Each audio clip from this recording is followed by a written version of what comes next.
I had to ring the father to make sure there was somebody at the address.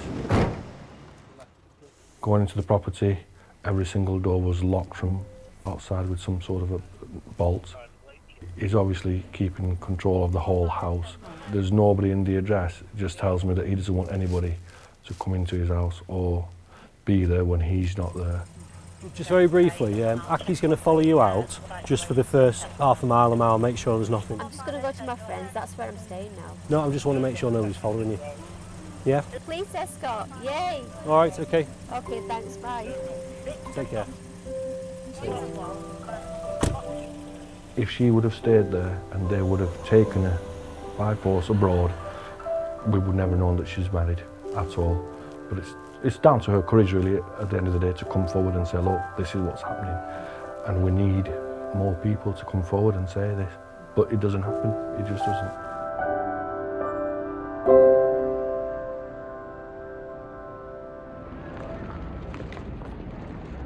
To encourage more young women and men to find the strength to stand up to their parents and refuse a forced marriage, Jaswinder Sanghera set up the charity Karma Nirvana. Like I say, if you come out to the office, have a look at the call handler. She's been campaigning for a law against forced marriage for 10 years.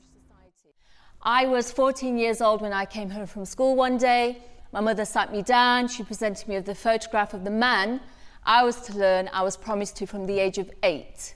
I either came home and married who they said, or from this day forward, I was now dead in their eyes forever, because I had shamed my family by saying no to marrying this man. Crimes and forced marriages, that's due to be announced by the Chief Inspector of Constabulary For today. all the raft of offences, what people argue is that we have enough offences on our statute books without having to worry about a specific criminal offence. So we have things like kidnap, rape, abduction, psychological abuse, physical abuse, and that should be enough to tackle forced marriage.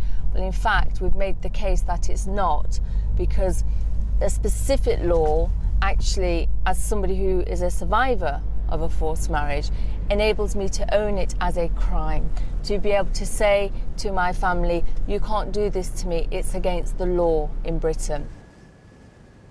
Very few young women are brave enough to stand up to their families, risking social isolation, violence, and even murder. One woman, who was 16 when she was taken abroad and married, has finally decided to speak out. My dad was one of these parents who is under the thumbs of his family members, and he has to do what they will tell him. Taking your daughter abroad and giving her away to your family members just to please them. I mean, looking back now, I just still don't understand how could a parent do that. It's kind of it's a form of a blackmail. Like, if you're not gonna listen to us, then you're gonna bring us misery. And as a teenager, I think I didn't want that burden on me, you know. So even though I was breaking, I was crying, I kind of went,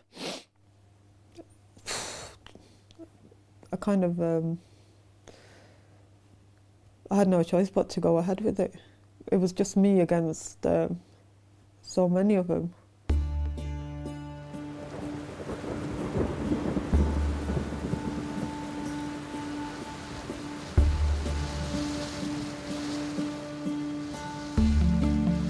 Okay everybody, thanks for attending this meeting today.